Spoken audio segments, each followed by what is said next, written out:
Alors jusqu'à maintenant, nous avons fait des exercices avec notre propre poids de corps. C'est-à-dire que nous n'avons pas ajouté d'haltères puisque je pense que beaucoup d'entre vous n'avaient pas de matériel à la maison. Par contre, en ces temps de confinement, je pense que vous avez tous fait des courses et il est très facile de trouver chez vous un cabas, un pack de bouteilles de lait. Vous pouvez mettre le nombre de bouteilles de lait que vous pouvez. Si ce sont des bouteilles d'1 litre, ça fera 1 kg. Si vous avez la possibilité de travailler avec 6 kg, vous mettez votre pack dans le cabas.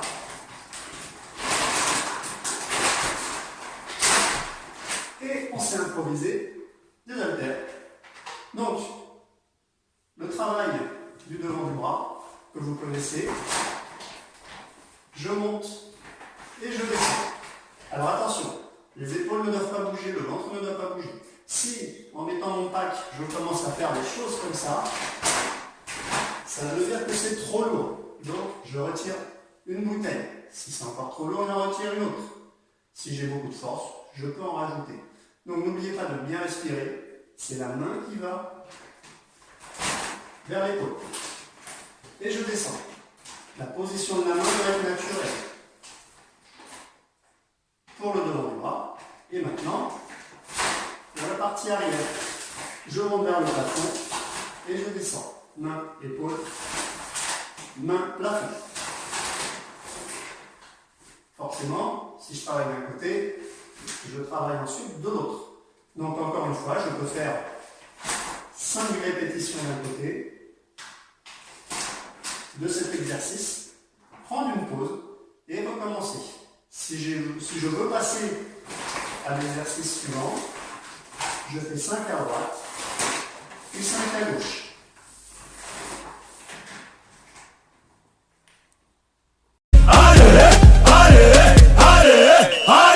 Abdo, dips, pompe, barre. Abdo, dips, pompe, barre. Alors, nous avons travaillé le renforcement musculaire, mais il est aussi possible de travailler à la maison en faisant attention, si on est en appartement, de ne pas trop sauter sur le plancher, parce que sinon ce sont les voisins du dessous qui vont venir vous voir pour savoir ce qui se passe. Donc, soyez légers sur vos appuis, sur vos pieds.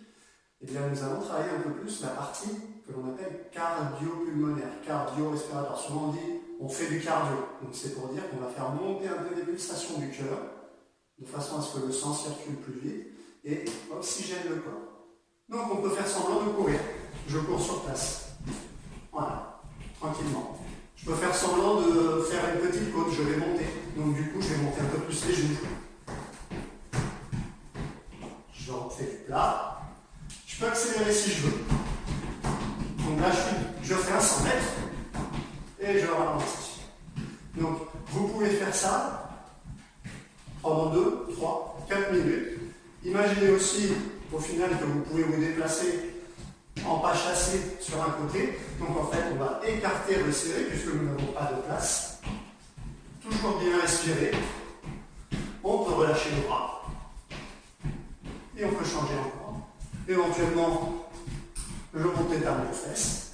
Donc vous entendez, j'essaie de ne pas faire de bruit, c'est pas. Parce que je vous dis que vous allez avoir des problèmes avec vos voisins sinon. Donc je peux trottiner, écarter, serrer. Je peux aussi rajouter les bras. Ça, c'est un mouvement connu.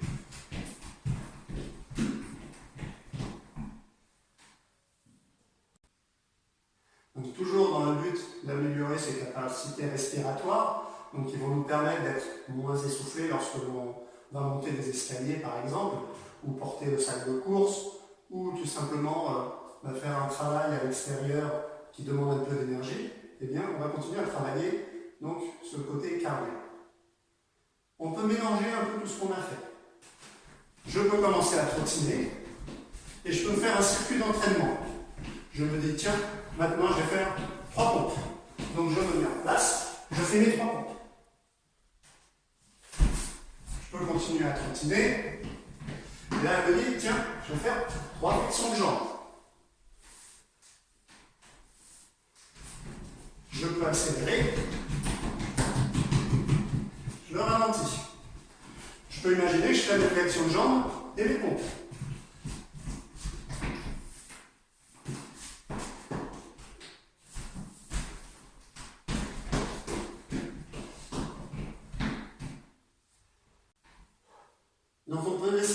recours à son imagination. Imaginez que je fais un petit circuit d'entraînement, je trottine, flexion de jambe, je trottine, je saute avec les bras qui montent, j'écarte les pieds, je me fais quelques pompes. Voilà, donc vous avez sans doute, pour ceux qui ont l'habitude, on appelle ça des jumping jacks, des burpees. Voilà, donc il y a tout un vocabulaire dans le domaine du cardio. Je suis sûr que certains, vous en avez déjà regardé sur YouTube. Donc, à vous d'imaginer, faites ce travail tranquillement, avec de la musique. Pensez à boire, les temps de repos importants, nombre de répétitions de façon à ce que vous ne soyez pas trop fatigué. Vous pouvez augmenter sur la durée. Vous pouvez commencer un jeudi par exemple, vous en faites 10, et puis le samedi vous en faites peut-être 12, et peut-être que le lundi vous en ferez 15. Donc en fait, à vous d'utiliser cette base de données d'exercice, et ensuite d'essayer d'imaginer qu'un jour vous allez faire telle chose, et le jour d'après, autre chose. Chose importante aussi, il faut faire un retour au calme. Le retour au calme, là vous pouvez couper la musique, ou mettre une musique plus douce, ou descendre le volume, prendre votre tapis et commencer tout doucement quelques étirements.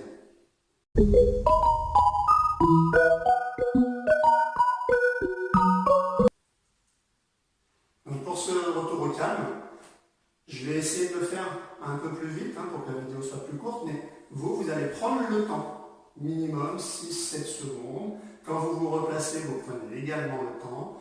Vous jouez avec votre expiration lorsque vous allez faire votre étirement. Vous expirez, vous allez dans l'étirement, vous relâchez, vous inspirez, vous vous détendez, vous recommencez une deuxième fois. Je vais vous le montrer une fois, vous pouvez le faire 2, voire 3 fois.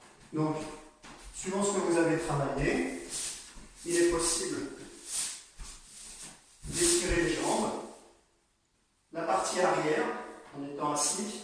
Vous pouvez prendre appui avec cette main si vous n'êtes pas souple ou si vous sentez que vous tombez sur le côté. Sinon, la main va chercher le pied, l'autre peut essayer de ramener la jambe. Parfois, on a cette position-là, ça veut dire qu'il faut reculer l'épaule, remettre le pied en direction du plafond. Et si je ne peux pas aller plus loin, eh bien, je reste là. Le but du jeu, c'est d'avancer le ventre, de sentir que ça tire sur la partie arrière des cuisses. Si je sens que je peux aller plus loin, j'expire, je souffle bien. Et je relâche. Et je recommence 2 ou 3 fois. Pour étirer la partie de devant, je vais essayer de reculer les épaules. Encore une fois, il ne faut pas cambrer. Il ne faut pas se retrouver dans des positions comme ça. Vous appuyez avec votre ventre en direction du sol. Vous posez le coude, les coudes ou les mains si vous sentez que ça tire beaucoup trop. Il est possible que pour certains, juste ici, ça vous fasse mal. Donc, surtout, pas de grosse douleur. On peut sentir une petite douleur parce qu'effectivement, quand on tire sur le muscle nous informe qu'il y a quelque chose qui ne va pas. Ce qui ne va pas, c'est qu'il ne faut pas tirer plus parce que sinon c'est dangereux. Donc, là, je sens que ça tire, je m'arrête. Je sens que ça ne tire pas, je descends. Et là, avec le ventre, je joue à pousser le dos en direction du sol. Voilà, je pose la main, je pose le coude. Certains vont sans doute pouvoir s'allonger. Moi, je ne peux pas, je suis désolé. Donc, respiration, je souffle bien, je reviens, je recommence. Puisque nous étions dans cette position, maintenant je fais l'inverse. Donc, je tends la jambe pliée, je plie la jambe tendue, j'éloigne les genoux, si c'est possible. Il y en a peut-être qui sont dans cette position, c'est pas grave, d'accord. Le but du jeu, sentir l'étirement derrière la cuisse lorsque mes épaules avancent, sentir l'étirement sur le devant de la cuisse lorsque mes épaules reculent. Le ventre pousse, d'accord, je ne me retrouve pas comme ça. Vous l'avez fait plusieurs fois d'un côté, plusieurs fois de l'autre. Vous pouvez changer l'exercice. Vous pouvez, je mets ce côté, c'est mieux, étirer un peu le bas du dos, vous vous asseyez en tailleur, vous avancez les mains, vous expirez. Et lorsque vous avez besoin de reprendre votre souffle, vous vous redressez un peu. Et de la même façon, vous le faites plusieurs fois. Je vais étirer les fessiers, jambes tendues, jambes pliées, je crois. Et là, je viens prendre dans mes bras et je la serre. Je pousse avec mon ventre vers l'avant. Même chose, je joue avec le souffle.